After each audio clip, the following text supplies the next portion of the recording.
gerakan takbiratul ihram misalkan. Kalau tidak ada kesambungan batin kita kepada Allah, nggak ada apa-apanya, kosong. Kalau saya berdiri saja, tidak ada sambungannya kita pada Allah, kosong juga. Yang dimaksudkan di sholat ini kan tidak kosong. Sholat itu silatun, waliqa'un bainal abdi wa rabbi. Ada silatun, silat itu nyambung.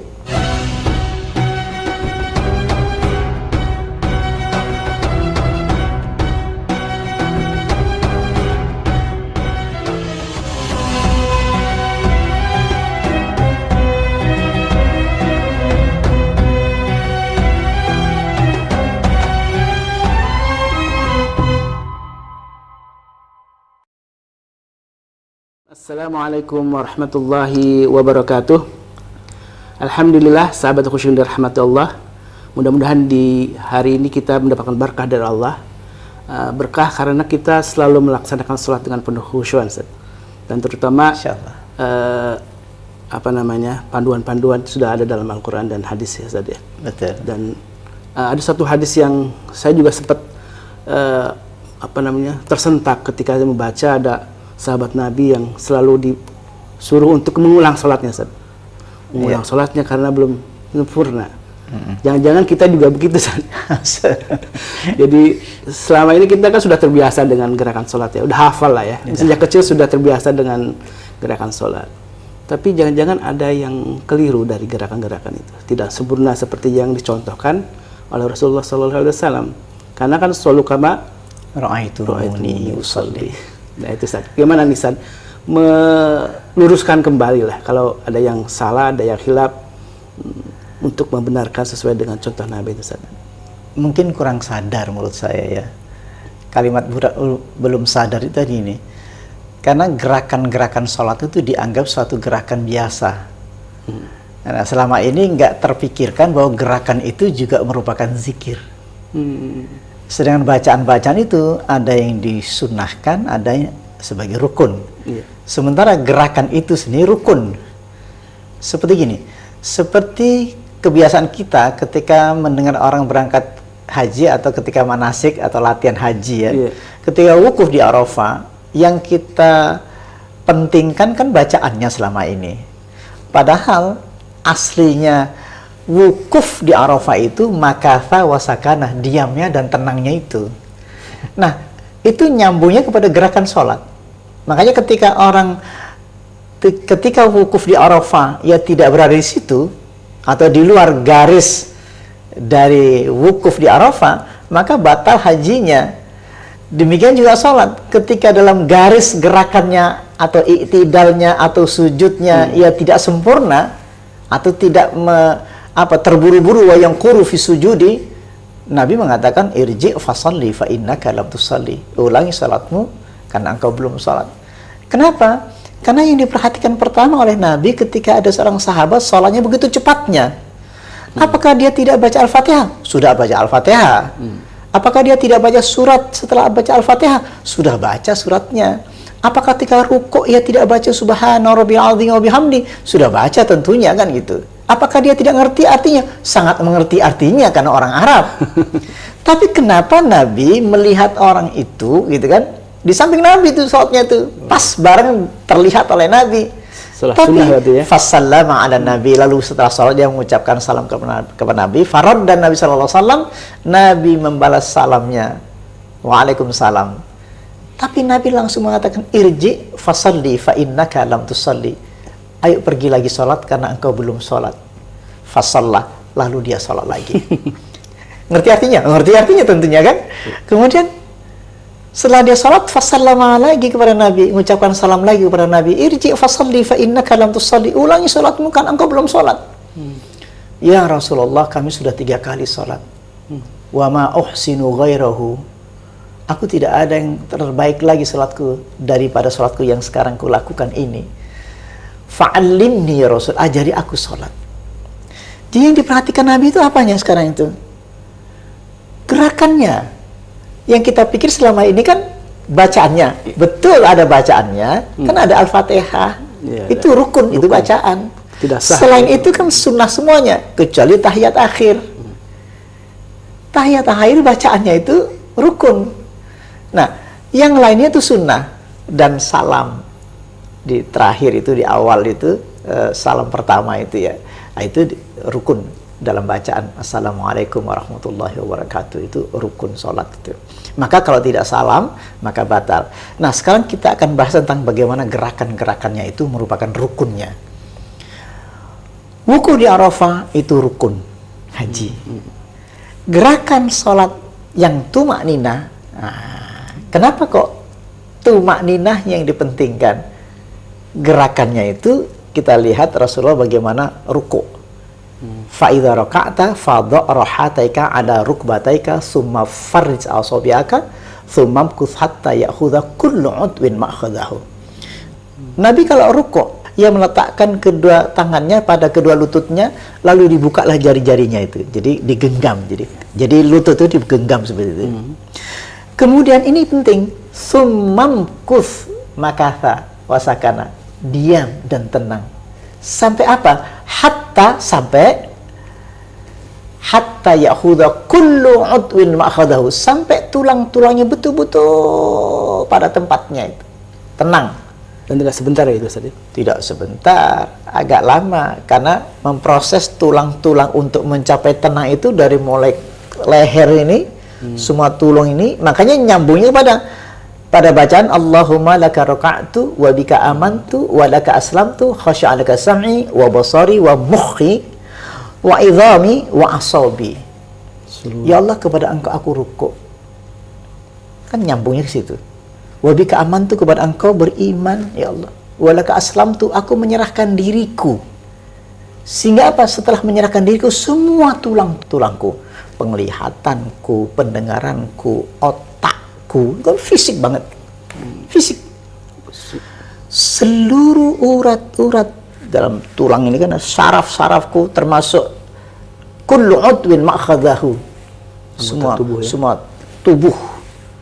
Jadi fisik itu benar-benar ketika itu basata dhahrahu hatta law suba 'ala al-ma' lastaqarra. Beliau kalau rukuk itu lurus sekali, seandainya ditaruh di punggung beliau itu air, maka lastaqarra, maka dia tidak tumpah. Itu rukuk.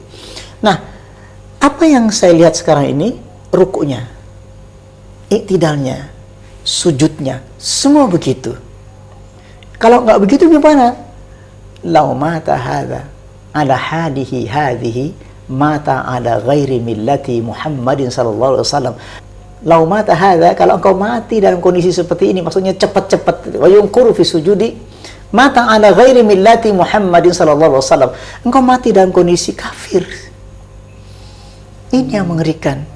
Makanya sebenarnya gerakan ini penting. Nah, selama ini kan kita bingung. Gerakan takbiratul ihram misalkan.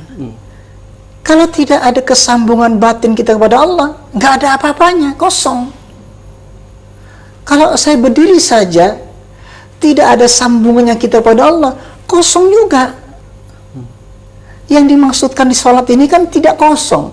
Sholat itu silatun, waliqa'un bainal abdi wa rabbi. Ada silatun, silat itu nyambung. Waliqa'un, ada perjumpaan bainal abdi wa rabbi, antara sang hamba dan Tuhannya, yang akan menghasilkan apa? Menghasilkan ketenangan, menghasilkan getaran. Ketika berdiri, wa qumu lillahi qanitin, kita bahas tentang berdirinya saja. Wa qumu, dan berdirilah engkau di hadapan Allah. Kan berdiri itu tidak berupa bacaan, berdiri ya berdiri. Wukuf ya wukuf, berdiri fisik di hadapan Allah, fisik.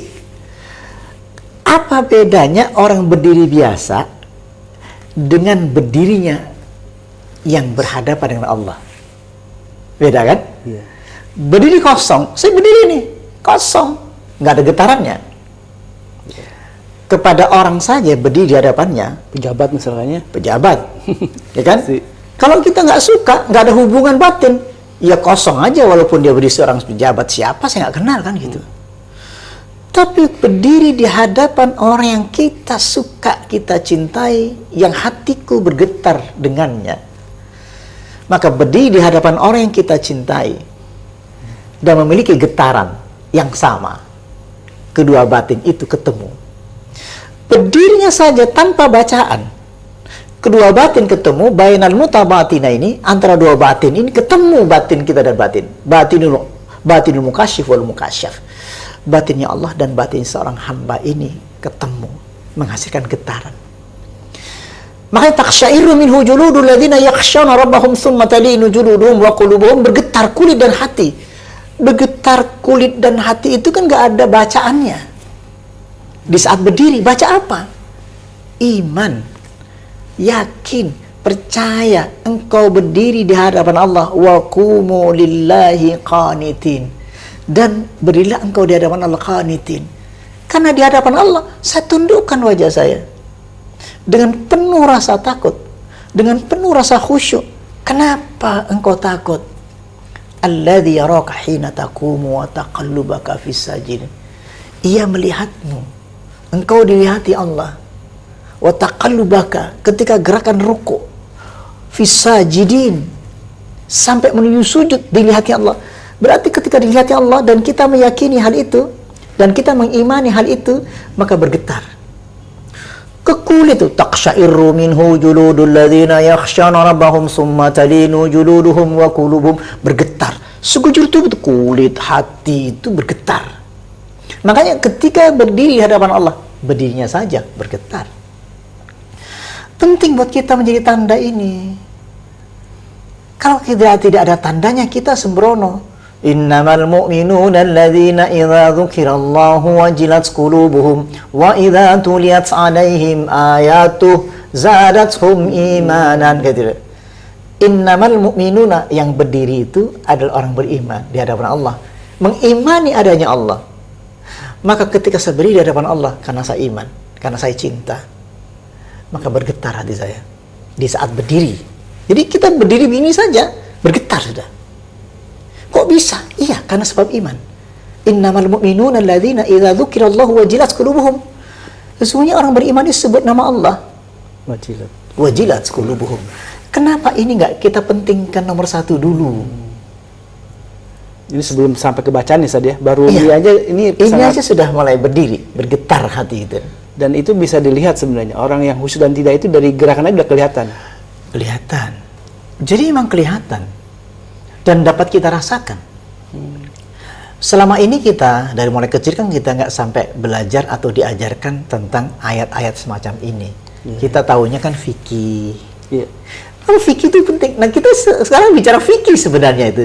Fikih sholat yang kita rasakan hari ini berbeda ketika saya belajar fikih waktu saya masih SD atau SMP. Sekarang kita disadarkan, kamu sangkan, wa qumu lillahi qanitin. Kenapa enggak ini dimulai dari sini? Dan berdirilah engkau di hadapan Allah qanitin, dengan khusyuk. Dulu, Abu Sangkan, waktu SMP, ayo sholat. Kalau nggak sholat, dosa kamu. Takut kita tuh. Walaupun sholatnya cepat-cepat, yang penting memenuhi waktu sholat. Yang penting saya ikut sholat seperti yang kulihat guru-guru saya. Sekarang nggak bisa seperti itu sekarang. Karena Al-Quran mengatakan, gerakan-gerakan sholat itu, wa qumu lillahi qanitin, dan berilah engkau di hadapan Allah, berdiri. Berdirinya saja, kan fikih. Qanitin, tapi bersambungan qanitin. Ketundukan di hadapan Allah sampai menghasilkan getaran. Taqsyairu minhu juludul ladzina yakhshawna rabbahum tsumma talinu juluduhum wa qulubuhum. Bergetar. Hati kita bergetar ketika berdiri. Berdiri saya bergetar. Taqsyairu minhu juludul ladzina yakhshawna rabbahum. Bergetar kulit dan hati orang yang takut, yang khusyuk kepada Allah. Tsumma talinu juluduhum wa qulubuhum. Kemudian menjadi tenang. Kulit dan hati tenang sekali. Kenapa tenang? Allah turunkan sakinah. Huwallazi anzala sakinata fi qulubil mu'minin. Allah turunkan rasa tenang itu mengalir. Bisa dirasakan. Selama ini kita tenang kan mencari-cari. Mencari dengan cara bermacam-macam cara. Tidak perlu, itu keimanan. Seperti kita tidak perlu mencari cinta kepada anak kita. Karena kita sangat mencintai. Fitrahnya itu sangat mencintai anak yang baru dilahirkan. apalagi anak pertama kan gitu ya. Itu otomatis 24 jam sang ibu atau sang bapak perhatiannya penuh kepada anak itu, kecintaan. Kecintaan tidak ada kata-kata lagi. Tidak ada kata-kata suka lagi. Tapi apa? Pelukan, sentuhan, kecintaan, kebersamaan, di sampingnya kita peluk, kita gendong. Kan getaran namanya itu. Nah, banyak di antara kita yang tidak sampai menceritakan tentang hal ini. Al-Quran sangat terang menceritakan hal ini tentang kecintaan itu. Walakinnallaha habbaba ilaikumul iman wa zayyanahu fi qulubikum wa karraha ilaikumul kufra wal fusuq wal isyan. Ini kan bukan kata-kata, tetapi Allah turunkan cinta dan iman.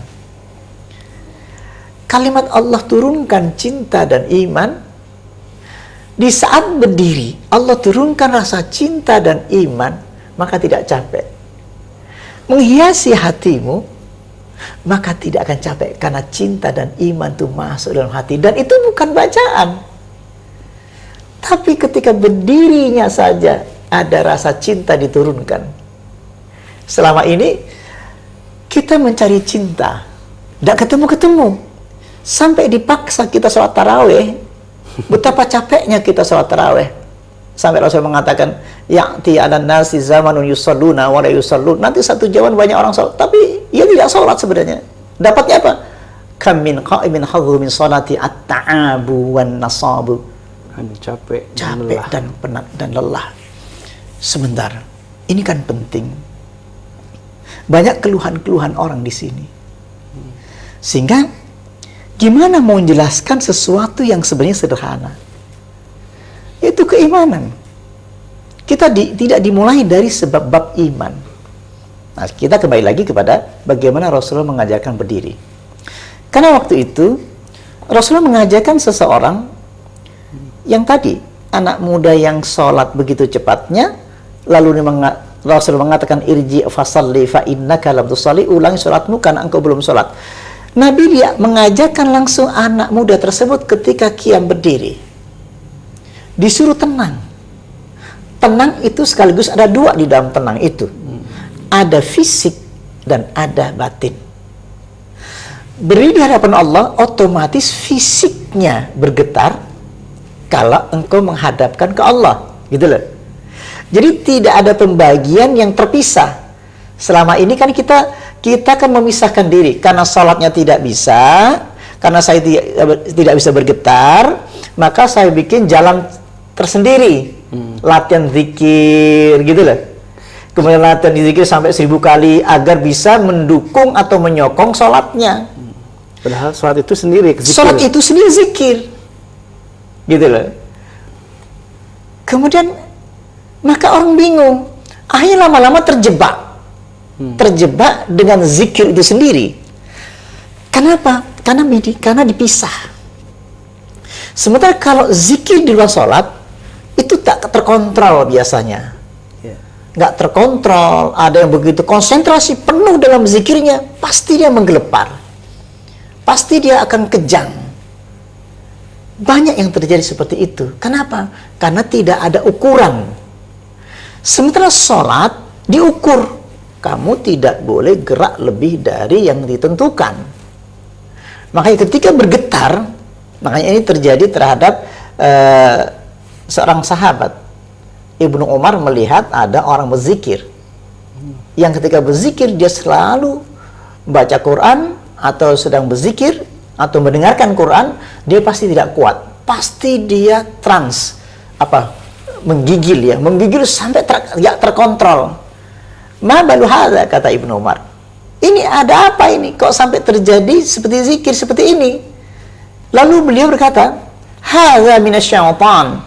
Ini muncul dari setan. Gak terkontrol. Gitu. Itu yang terjadi di zaman sahabat, padahal itu tabi'in itu ya, karena Ibnu Umar lagi jalan, Rasulullah sudah nggak ada waktu itu. Tapi dikatakan oleh Siti Asma, karena ashabu Rasulullah sallallahu alaihi wasallam tatma'u a'yunuhum wa taqsha'iru juluduhum. Sahabat Nabi itu hanya meleleh air matanya dan bergetar kulitnya ketika disebut nama Allah. Jadi nggak sampai menggelepar kayak orang kesurupan. Apalagi sampai ada yang berjalan-jalan, berjingkrak-jingkrak gitu ya. Makanya kenapa saya pentingkan bahwa gerakan sholat itu terukur.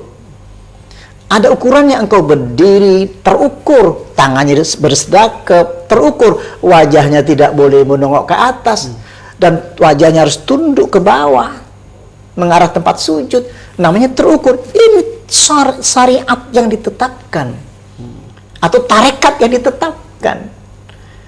Iman yang ditetapkan, artinya ada alurnya sehingga terselamatkan. Kenapa ini diambilnya ini dari langit?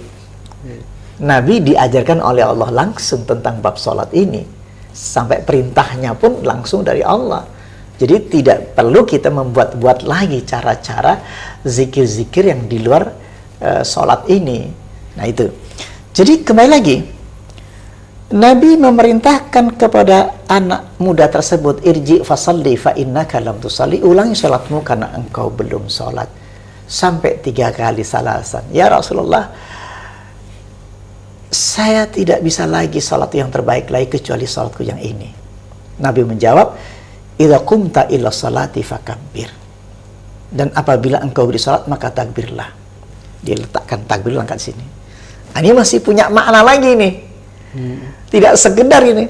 Kalau tadi kita uzkurullah zikran katsira, kita sebut nama Allah, ala bi dzikrillahi tatma'innul qulub. Zikir itu tatma'il qulub, ada dampak. Apakah takbiratul ihram itu bukan takbiratul ihram itu mengagungkan Allah? Allahu akbar kan zikir. Gerakannya juga zikir. Bacaannya itu zikir, gerakannya itu zikir. Sebagai isyarat ini ya, mengagungkan Allah. Mengagungkan Allah, kemudian tanda takluk kepada Allah. Tanda takluk kepada Allah itu mengangkat kedua tangan. Seperti apa? Kepitawanan. Yang tertawan kal asir mustaslim. Tawanan yang menyerahkan diri. Tawanan yang menyerahkan diri. Jadi diangkat ini. Saya punya bayangan ketika saya ditawan di satu peperangan. Saya total menyerah total. Tidak ada kesombongan. Tidak ada kesombongan. Kenapa? Ini dihadapkan ke Allah. Aku menyerah total. Makanya diiringi dengan aku takluk. Allahu Akbar. Aku takluk. Jadi gerakan itu harus mempengaruhi jiwa tadi. Pengaruh. Contoh lagi ya. Pengaruh nggak? Nah, makanya dicontoh langsung pengalamannya. Nabi masuk dalam satu gua Thur untuk bersembunyi. Ternyata lawan-lawannya orang kafir itu menemukan keberadaannya sekitar itu.